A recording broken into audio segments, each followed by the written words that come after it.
जो हिटलर था, वो कोई पागल था? आई मीन उसके अंदर वर्ल्ड वॉर 1 के सरेंडर का बदला लेने के लिए वो जुनूनियत की वजह से वो मतलब हर मुल्क को टकरा रहा था। क्या फिर उसकी जो पूरी जो मिलिट्री कैंपेन है या सोच है उसके पीछे कोई बड़ी एग्रेसिव किस्म की मिलिट्री टैक्टिक और स्ट्रेटजी कुछ मौजूद और। थी? तो अपेरेंटली अपेरेंटली देखने में तो ये लगता है कि हाँ बिल्कुल एक पागल था। बिकॉज इतने बड़े एम्बिशंस लेके और इतने बड़े प्रोमिस लेके आप वर्ल्ड स्टेज पे आओ और फिर अपनी कौम से ऐसे वादे करो, और फिर ना सिर्फ वादे करो बल्कि ये कहो कि ये मैं करके दूंगा और ऐसा होगा।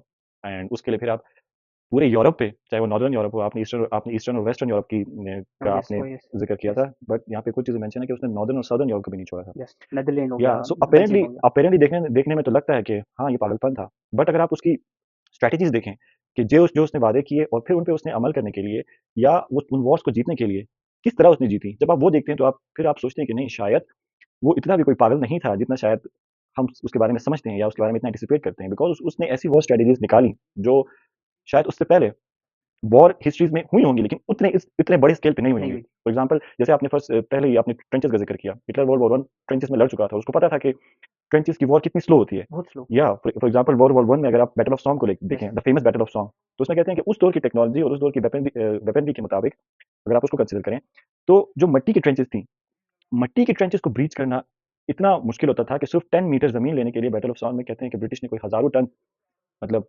बारूद और वो बमबारी की, और फिर भी शायद सिर्फ 10 मीटर जमीन ले सके। तो हिटलर को ये सब पता था, और इसीलिए जो एक ब्रिलियंट टैक्टिक वो लेके आया, revolutionary tactic world war two में, दैट वाज ब्लिट्जक्रीग। ब्लिट्ज़क्रीग या राइट, यस। तो अगर आप इतने इसको थोड़ा डीप में समझें, अपेरेंटली आप देखें तो आपको आपको लगेगा कि बिल्कुल एक पागल था, लेकिन जब आप उसको थोड़ा डीप डाइव करते हैं, उसके टैक्टिक्स जो जिस जिस तरह के वो इनोवेशंस लेके आया अलॉन्ग विद हिज जनरल्स, आप ये नहीं कह सकते कि ये सारी स्ट्रेटजीज शायद उसने सोलली बनाई।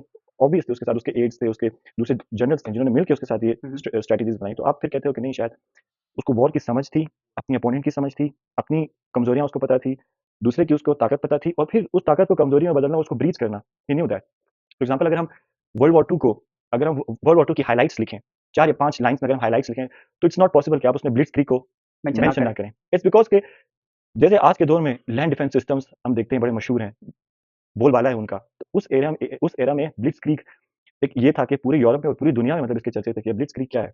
ब्लिट्जक्रीग बेसिकली अगर एक सादा ज़बान में कहें तो it's translated as in English, ब्लिट्जक्रीग German word है, इन यस, इंग्लिश इसमें अगर आप इसको ट्रांसलेट करें तो कहा जाएगा the lightning war. The lightning war. मतलब जंग को इतने तेज़ और इतने स्पीड से आप लड़ो कि आप दुश्मन को आउट मैन्यूवर करो। यस, अब और उनको सोचने का मौका ही ना दिया जाए। हाँ, अब जंग को तेज़ और स्पीड से लड़ना, ये तो हिस्टोरिकल आपको पता है, जंग में स्पीड से फ़ायदा उठाना, ये तो हिस्टोरिकल, अगर आप हिस्ट्री में जाके वॉर्स देखें तो ये बहुत होता रहा है कि जहाँ पे अपोनेंट ने स्पीड से दूसरे को मैन्यूवर किया। फॉर एग्जांपल कहा जाता है कि चंगेज़ खान ने जितनी भी जंगें लड़ी, कम आर्मी होने के बावजूद भी उसने स्पीड की वजह से अपने अपोनेंट्स को वो बीट करता था, यस। बिकॉज़ मैन्यूवर्स इस तरह के करता था। बट हिटलर ने ये किया कि इस कॉन्सेप्ट को उसने मैग्नीफाई कर दिया, और इस स्केल पे मैग्नीफाई